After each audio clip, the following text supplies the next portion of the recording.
Everybody, welcome back to another SPFBOX author panel live interview. I am so excited for this one. I have got a whole bunch of new people, and then Justin has come back, which means I didn't scare you away last year.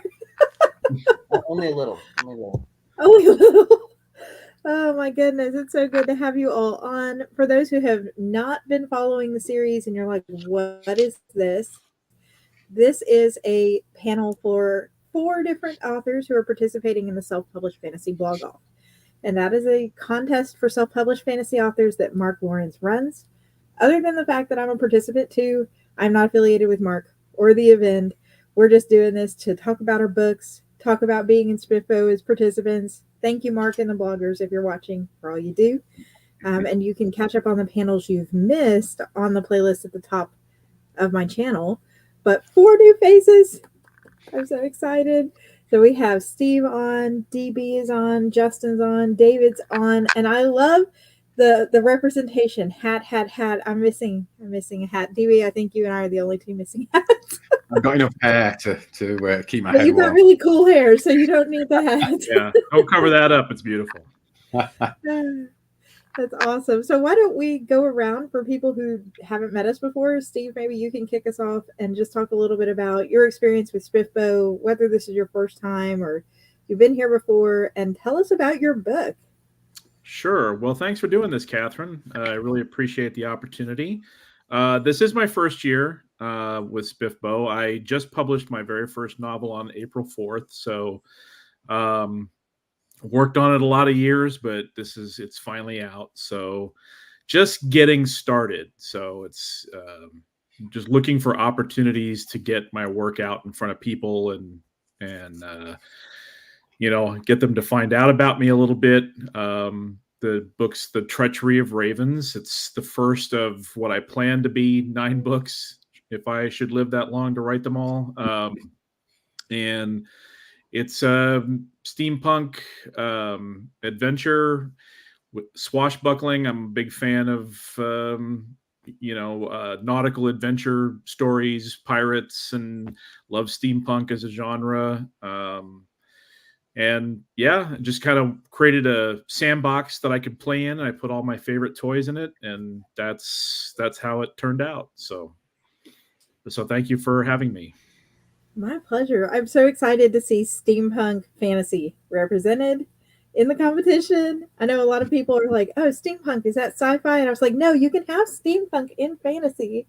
Mm-hmm. Thank you, Final Fantasy, for ruining me for life. Like, I want exactly right. Exactly. Studio Ghibli, all that stuff. Yes. All my favorite things. Pirates and steampunk. Yep. Sign me up. Yeah. And DB. So your book is in the competition group with me. We're in the same blog with Weatherwax. Yeah, that's right. Yeah. And, it was one of the first ones that I picked up for SPFBO this year.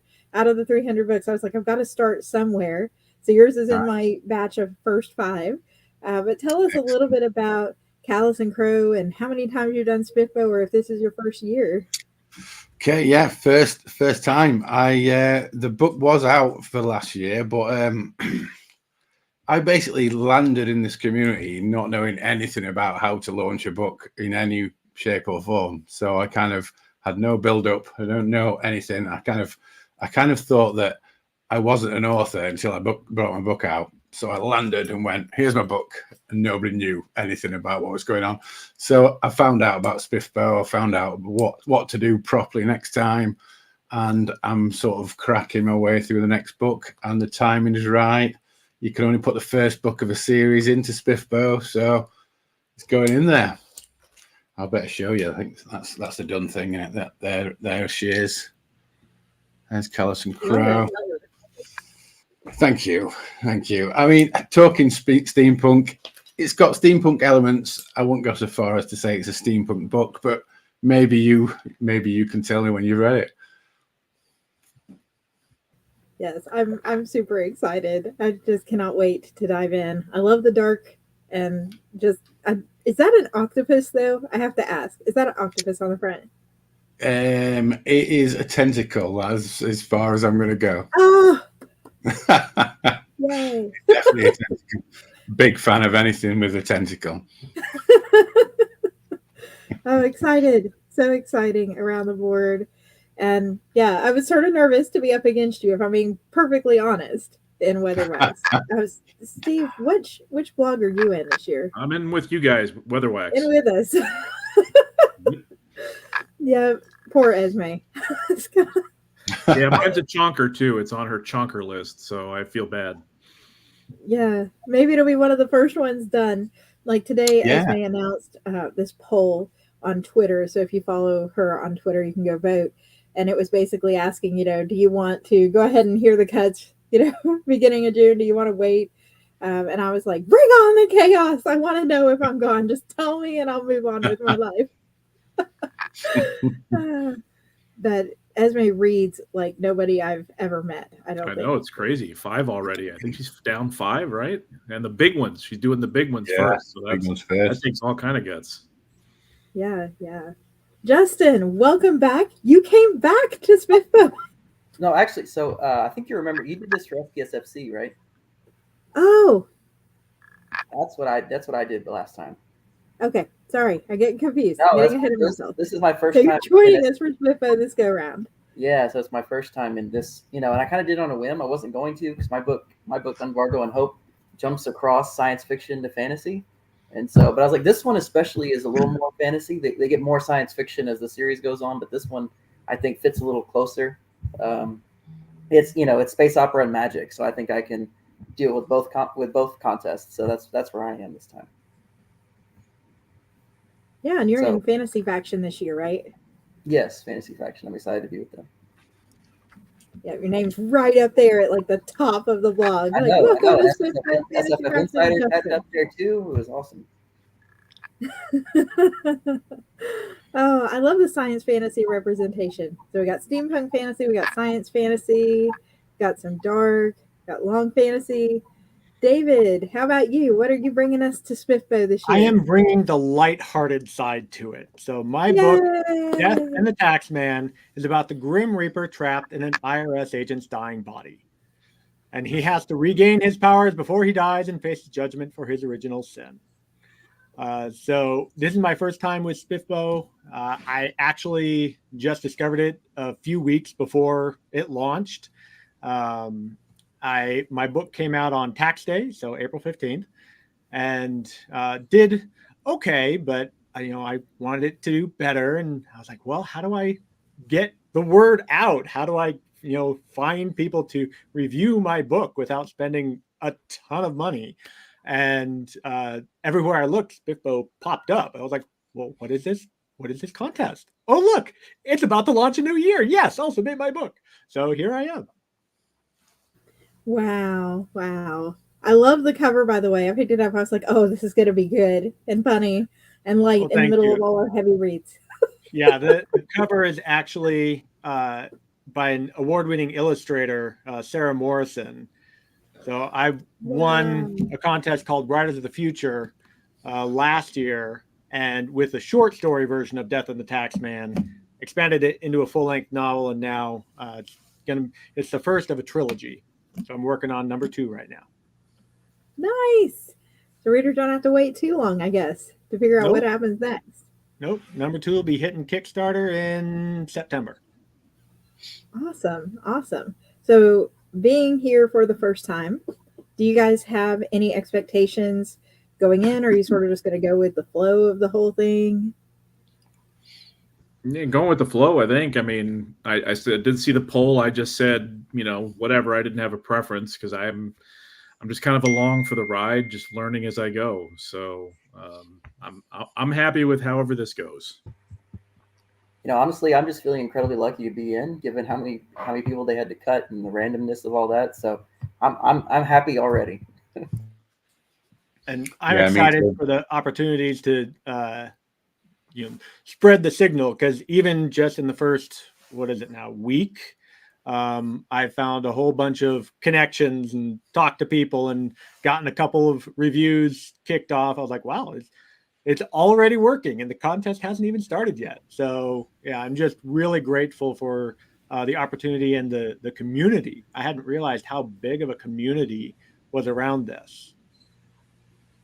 Yeah, absolutely. I have no kind of insane aspirations of winning any competitions at all. I just think it's good to meet a few people, get my book in front of a few people, and kind of jump up and down a little bit about it. There's some real monsters that we're going up against, so trying to keep expectations in check. Yeah, and I think something that one of the finalists said from last year, because I had them on for panels earlier this week, the SPFBO 9 finalists came on, was, this isn't one of those competitions where you look at the winner as my book is better than your book per se, and as much as it is glorifying the quality indie books that there are in general. And that is what is really amazing, is every single one of the finalists from last year, and I was in last year, didn't make it past the first round, but it was so good to connect with this community and to see the quality that indie authors can put out and the work, like the blood, sweat, and tears that go into these books. Because we do everything, right? We have to get the marketing done, we have to get the covers designed, we have to get the editing done, we have to plan it out, and putting it out for SPFBO, we have to decide how do we get this in the most hands, the most accessible way, and just so many decisions that go into that.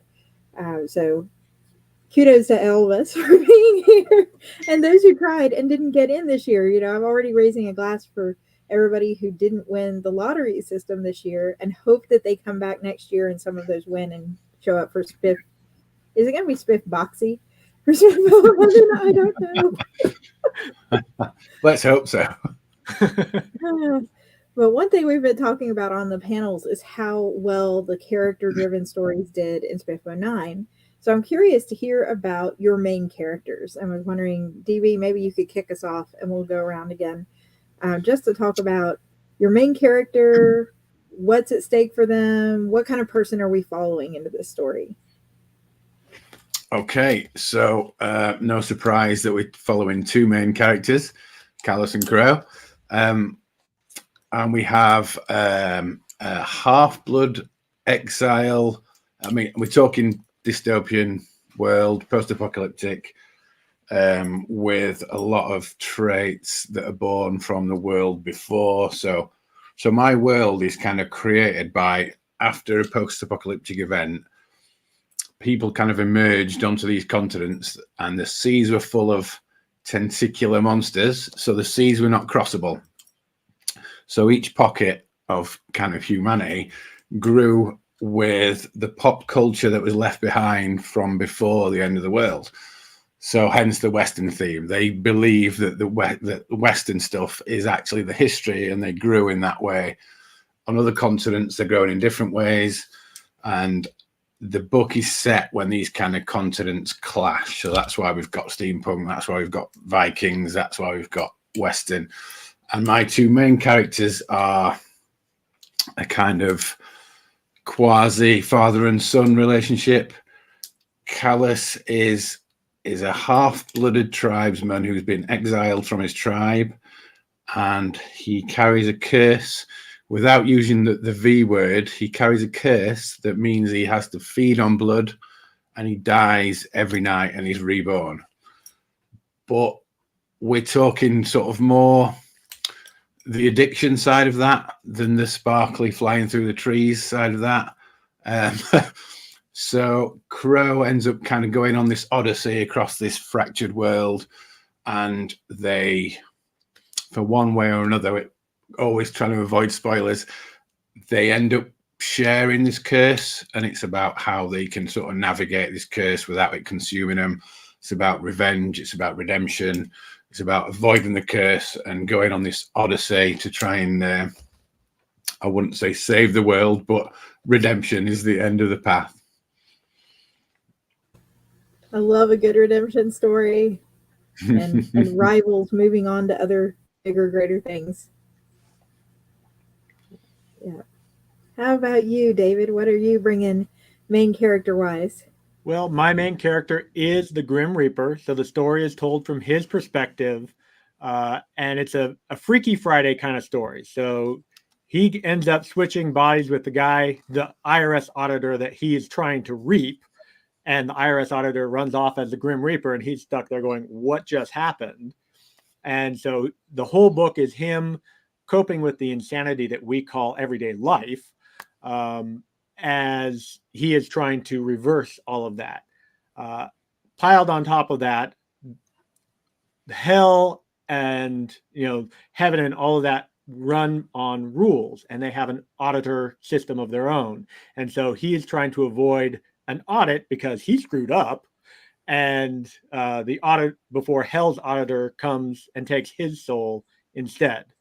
And so for him, it's a personal at stake of he could go face judgment that he's been avoiding for about 5,000 years.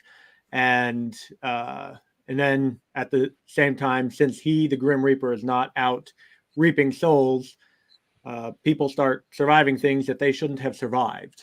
And while that sounds good on the surface, it turns out being very, very bad. And he's seen this before. He knows what's coming.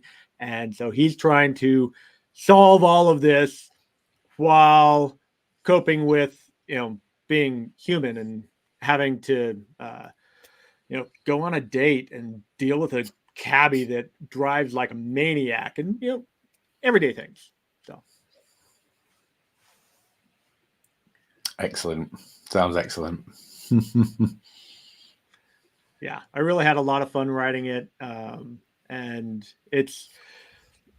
I've tried writing the dark, dystopian type worlds, and they just turn humorous every single time. So I've decided to lean into the humor.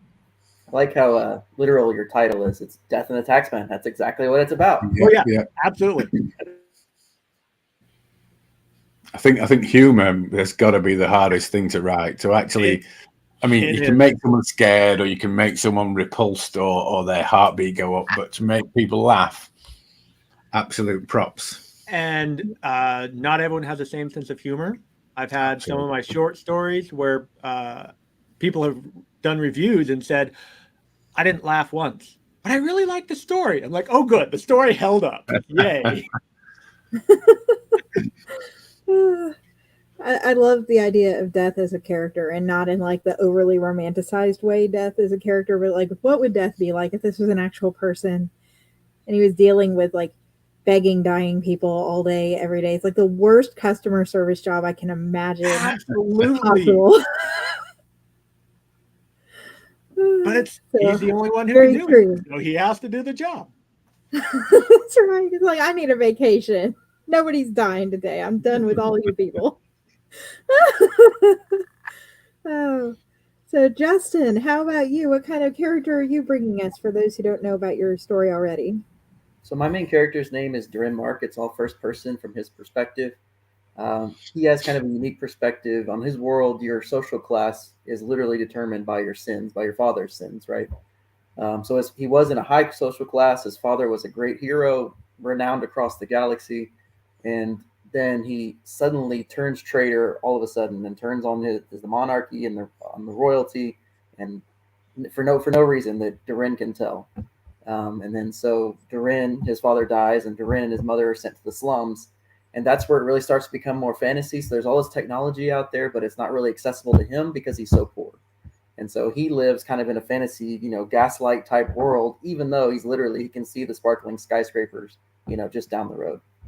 And so his story is it's twofold. One is trying to figure out what he should be and what happened to his father, right? So he ends up very literally following in his father's footsteps and figuring out, well, this is where he went and this is where he changed. And what was it? And then when he finds out this earth-shaking secret. It's what does he do about that? What should he do about that? And so the first book really focuses on, there's an embargo that surrounds the planet. If you can think about Star Wars in the Phantom Menace, which just came out in theaters, there's an embargo around that, right? So if you think something like that, you have that same kind of concept here and how that affects people. I was really inspired by South Africa, and so he's also dealing with that. And so the novel is, how do we, what do I do about that? What do I do about this? And he ends up being more morally gray, right? He does something that's very defensible, but at the same time ends up being very, well, I can't, if you take a step back, like, well, I can't believe that's what happened. And I try to do that in all 3 books. So it's a complete trilogy now. And there's always that moment where it's like, well, wait a minute, he just did that. But you understand exactly why he did it. Or at least I hope that it comes off why he did it that way. Yeah. I love the realism in that, that, and I think that's something that I try to do in my books is have characters where both the protagonists and the villains, they're never all good for good's sake or all bad for bad's sake. It's like there's good and evil in all of us, but the storyline you get behind can, change which side you're on, really. So I like that impression of here's these morally gray people, and yet we're still going to care about them. And what Right, happens which is to the them? challenge, right? That's really the challenge, is that when they do something that objectively looks bad, but it's like, but I'm doing it for this group of disadvantaged people. It's like, well, that colors it a little bit differently, right? Mm-hmm. Yeah. How about you, Steve?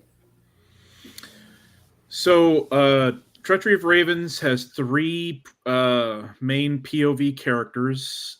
I would say the star of the show is Meryl Gaspard. She's 16 years old. She's just a teenage girl trying to figure her life out.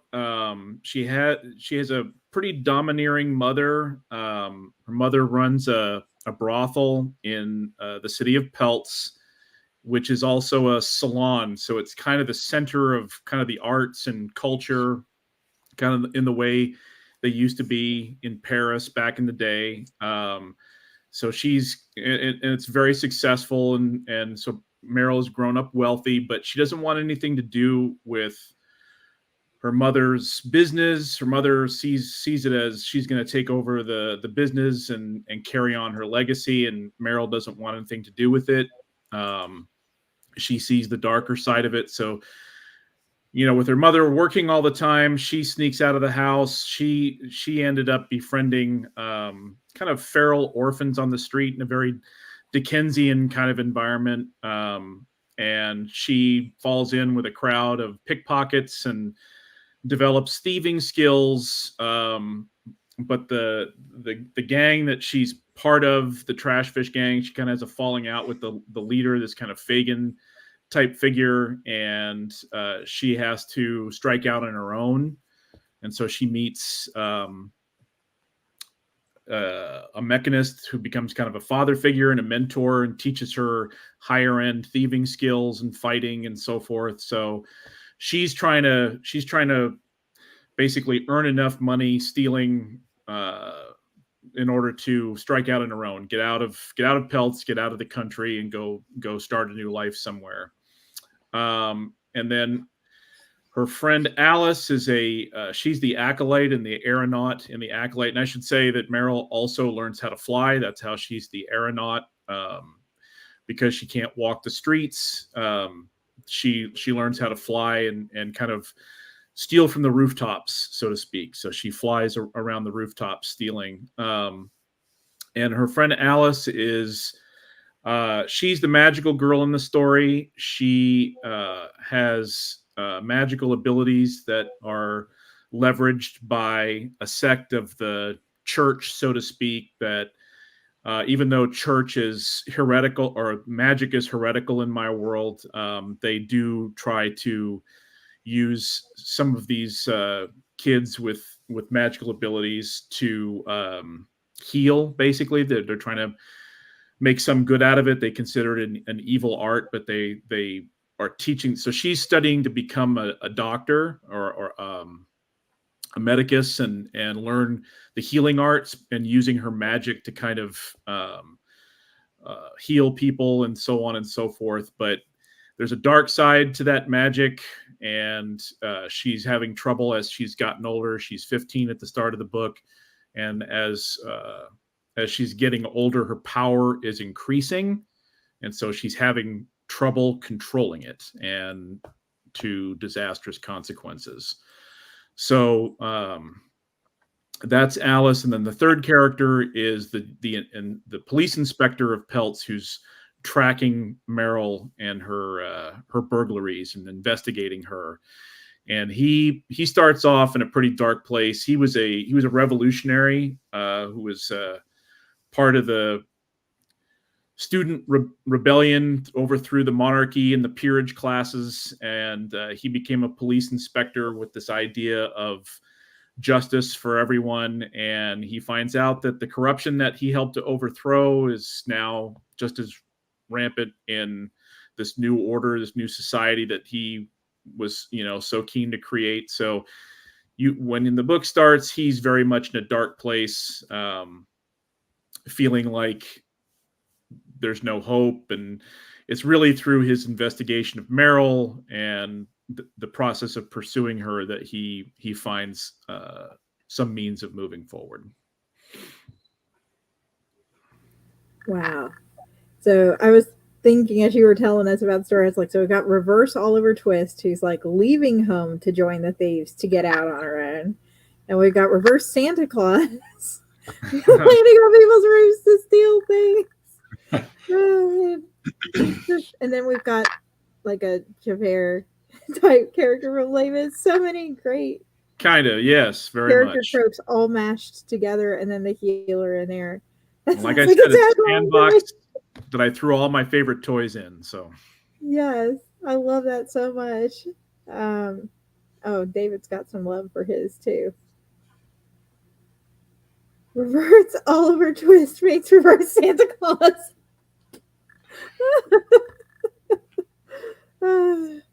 Try to come up with a better endorsement than that. I bet you there's nothing on the market like it. No. Well, here's hoping. I mean, but at the same time, how do you explain it and how do you find an audience? That's the challenge too much, right? Yeah. Hopefully there are some people out there like me. Love so much. And I wrote it for myself. I mean, I'm my audience, but I'm hoping that there are people like me. Yeah, there is an audience out there. I hope so. Absolutely. There are so many readers out there, and they are voracious. Yes. That is so true. And SPFBO like brings everybody in, and you can pick there and be like, oh, that's what I want. I want that. Give it to me. I'm going to read more of it. I want the one with the tentacle on the cover because I now need to know what kind of tentacle this is. Or they didn't know they wanted it until they saw the Kraken from Pirates of the Caribbean all over again. Oh, goodness.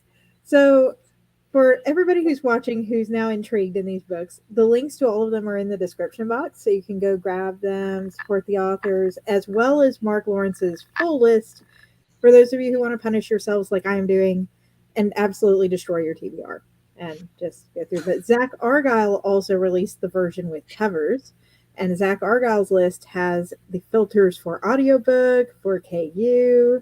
It's really handy. So I'm going to try to include that in SPFBO News this coming week.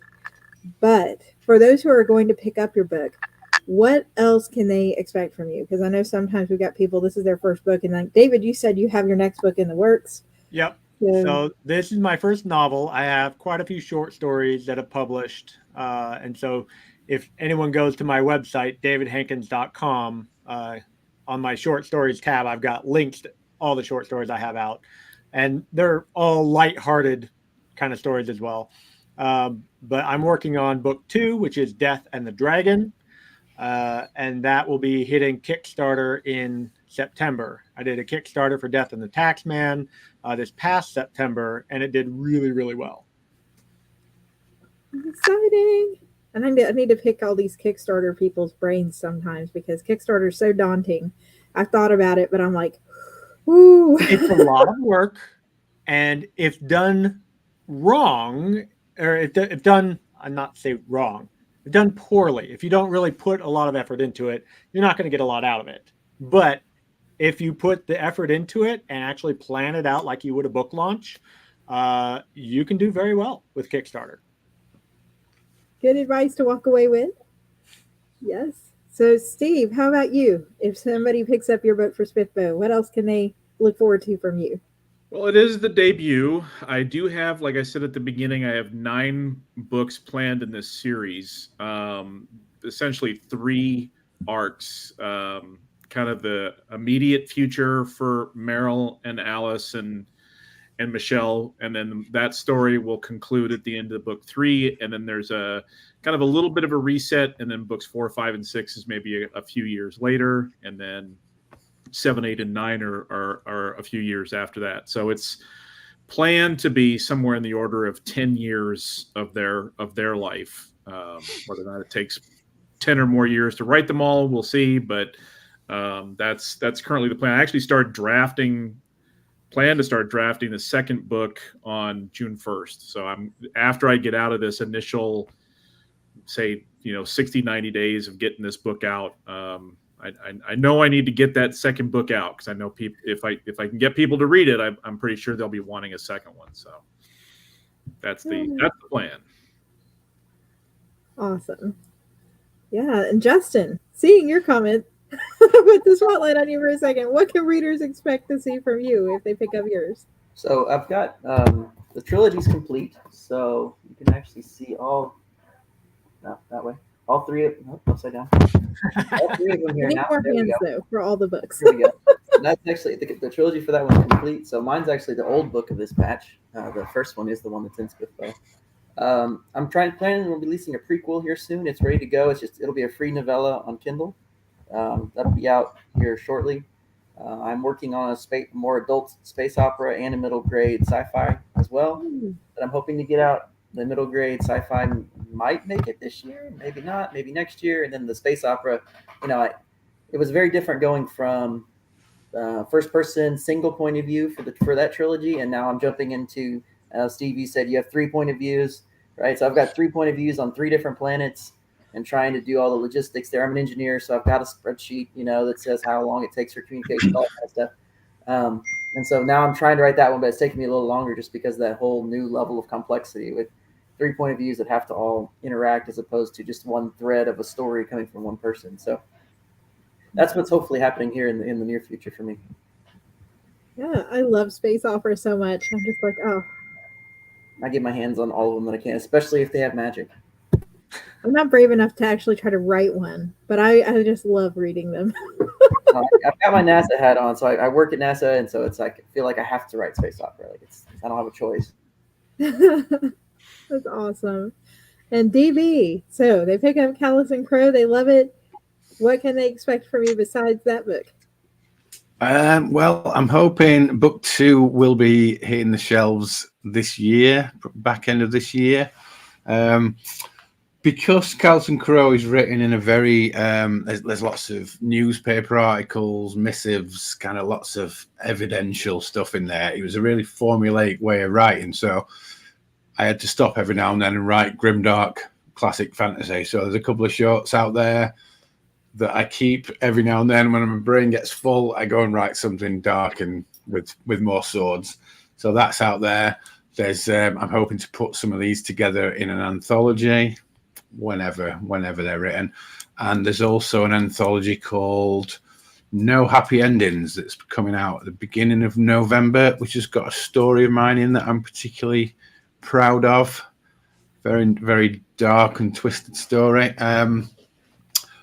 It should all be about book 2, but I have accidentally started writing a space opera while we're on the subject. I didn't really mean no to. It didn't have a happy ending. If they bought that anthology, they know what they're doing. Yeah. So there's space in my future. There's more Wayward World Chronicles, and there's more dirty, dark short stories. That's awesome. All right. Well, thank you all so much for being here, for taking some time out of your Sunday afternoon to talk about books, talk about SPFBO. I really do wish you all the best of luck, even though some of us are in the same blog. I do wish everybody the best of luck. There could not be a better group of indie authors to be in with, because it's like, oh, well, if the book doesn't make it, I went down to the best. And if it makes it, then it made it among the best. So very, very happy just to meet you guys and wishing you all the best of luck. Well, and thank you so much for putting this together. Yeah, a lot of work. You're doing how many different interviews? Well, Mike and Ro from the Balding BookTube channel are going to be doing some as well. We have one master playlist that I have featured on the channel.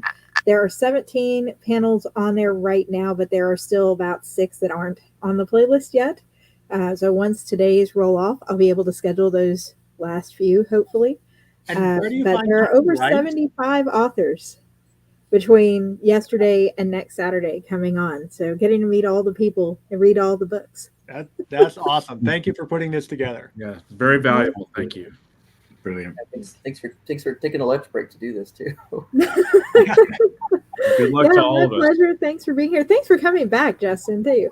Sorry for the mix-up there, but Everybody, if you would like to meet more SPFBOX authors, you can either go to Mark's link again in the description box, or you can subscribe to the channel, catch the Blitz lives, subscribe to Mike and Rose's channel so you can get theirs too, because they've got some awesome authors. I know Michael McKell's going to be on one of theirs, and I'm trying to remember off the top of my head, but there's some great authors going on theirs as well. All right, everybody, have a great day. See you guys Good to meet tonight at everybody. 8 o'clock Thank if you're you. tuning in. Bye. Bye, y'all.